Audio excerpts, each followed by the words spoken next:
In faraway places, many people see little hope for the future. A seemingly endless list of barriers denies them financial freedom. And while the locales are different, the issues are the same.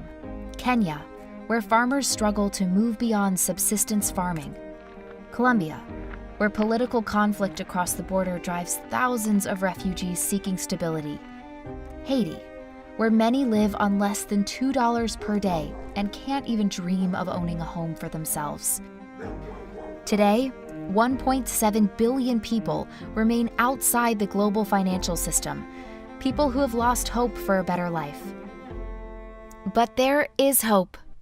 Credit unions are the answer and have used the World Council and its worldwide foundation both as a bridge to engage globally and as a solution to eliminate barriers members face daily worldwide. As cooperatives, we are best positioned to grow communities and change lives through financial inclusion. It's in our DNA. Our international development projects leverage mobile technology and bring financial services to the underserved.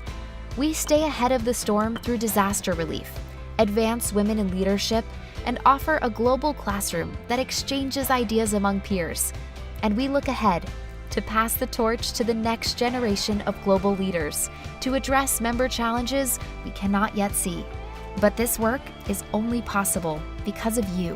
When you engage globally, you access a unique toolkit that grows the head and heart of your local credit union. From affinity cards to field engagements, we can customize our tools to fit your needs. After all, people helping people is what we do. Doing global good together is what makes us different, as individuals, as institutions, as a movement. Join the Worldwide Foundation for Credit Unions and become a global champion at doglobalgood.org.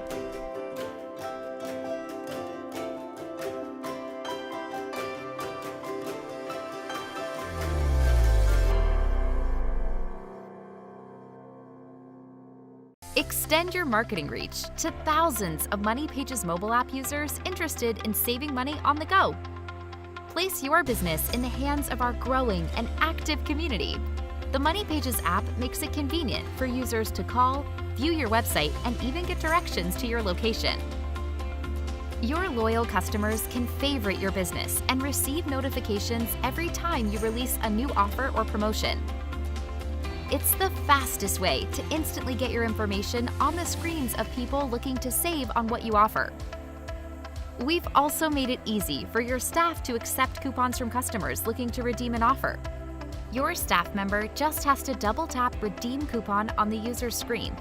Or if your POS system is compatible, you can scan the QR code before marking it as redeemed. Now you have the opportunity to reach thousands of MoneyPage's readers not only in their homes, but on their mobile devices. Talk to your MoneyPage's multimedia specialist today for details on how the app can help your business. Making It Work is brought to you by Wealthsimple, which gives everyone access to simple, affordable investing on cruise control.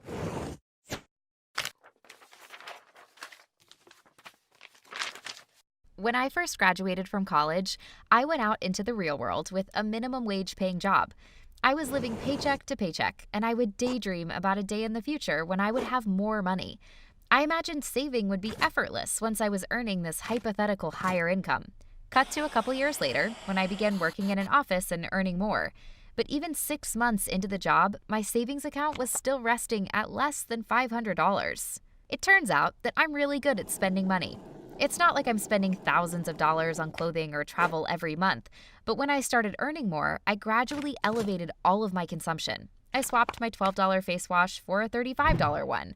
I started buying lunch at work daily. I would swing by Nordstrom once a month and spend $200 on new clothes. My spending increased with little conscious effort, and although my income increased, I was still living paycheck to paycheck. Over the past 6 months, I've started taking a very critical look at my spending habits. I want to reiterate how thankful I am to be making enough money to live comfortably and save. Every day, I am grateful to make more than enough to cover my daily living expenses. Today, I am saving at least 20% of my paycheck without feeling like I'm sacrificing anything important. I've just reached my first milestone savings goal, and I am genuinely confident that I will continue to save and reach new milestones. Here are the 5 shifts I've made to make this possible. Number 1, I read the book Your Money or Your Life. Although this book was originally published in 1992, it is still extremely relevant today. It was the first source of information that really opened my eyes to the true value of a dollar. It reiterates the point that money is representative of your life energy, not something to be wasted. My relationship with money has evolved so much over the past year, and I credit this book for kicking off that journey. Number 2, I started tracking my spending without judgment. I would recommend tracking your spending in detail for 1 to 3 months. Don't try to change anything just yet. Simply take an honest look at where your money is going. When I first started tracking, I used a manual Excel spreadsheet and later switched to an app. Although it was a bit tedious, it was very powerful to have to manually type out everything I purchased. At the end of each month, I highlight the things on my sheet that, in retrospect, hadn't been necessary. This helped me develop a deeper understanding of how I spent money. It also illuminated the many small purchases I was unconsciously making every month that I didn't really need. Number 3, I opened a separate savings account. I used to keep my savings in the same bank as my checking account, so every time I checked my checking balance, I would see how much was in my savings account. This is slightly embarrassing, but for years, I would often transfer money from my savings back into my checking. It was almost impossible to keep my savings account above $500. Many financial experts suggest opening a savings account with a separate bank to help save more, and I finally decided to give it a try. I set up my direct deposit to automatically put 20% of my paycheck into this new account. I only see the balance when I make the effort to log into the account, and I haven't let myself figure out how to transfer money from it to my checking. I am now way less tempted to withdraw money from savings. It may seem a little childish to have to hide it from myself, but it's truly helped me avoid the temptation of spending my savings. Number 4, I set attainable goals. Even when I started working a 9-to-5 job, after taxes, it was still a struggle to cover all of my expenses. Only recently did I get a raise that has allowed me to truly start saving larger amounts of money. I used to be hard on myself about needing to accrue a 6-month emergency fund, but back when I was only able to save about 5 to 10% of my income, it felt like I wouldn't reach that goal for years. I've since learned to set more attainable goals. I typically set savings goals that won't take longer than 3 months to reach. This helps me avoid burnout and boosts my financial confidence every time I reach a goal.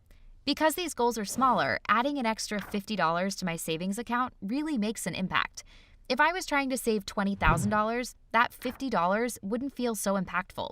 Whether it's $250 or $3,000, set goals that you know you will be able to reach within a few months. Number 5, I learned to practice patience. Patience is the name of the game with money. I feel like I started my journey to get better with money about 3 years ago, but only recently have I really seen any of that work start to pay off. It takes time to change habits. It takes time to build your savings. We live in a world where you can get a lot of instant gratification, and it was challenging for me to accept that savings goals can take years to meet. You will make mistakes. You will accidentally overspend. You will accidentally overdraft your account. You might almost hit your savings goal when you suddenly have to replace the tires on your car. Being patient isn't new advice, but it's really critical. Remind yourself to use financial setbacks as learning lessons. Look critically at why you may have overspent, and think about what you would do differently next time. Perfection is not the goal. We're not robots. Be patient with yourself, and I promise you that if you want to get better with money, you will gradually see progress. Whatever your goals are in life, taking care of yourself, both in your present and your future, should always be at the top of the list. And with Wealthsimple, investing in the future you want is more simple and straightforward than you might think. Wealthsimple is online investing that's as simple and human as it gets. In just 5 minutes, they'll build you a custom portfolio to fit your personal goals and timeline. Just answer a few easy questions and they'll manage your money for you on autopilot. Set it, forget it, and let your money grow in the background. You can turn on automatic deposits as well as set up a smart savings account with higher rates than big banks for your shorter-term goals, your wedding, your next great adventure, or that handbag you need. They also have a socially responsible portfolio that invests in green stocks and companies that support gender diversity. The fees are much lower than big banks, and TFD viewers will get their first $10,000 managed for free with no minimum deposit. Check them out at wealthsimple.com/TFD or use the link in our description. There are no account minimums, and it only takes a few minutes to start. No excuses.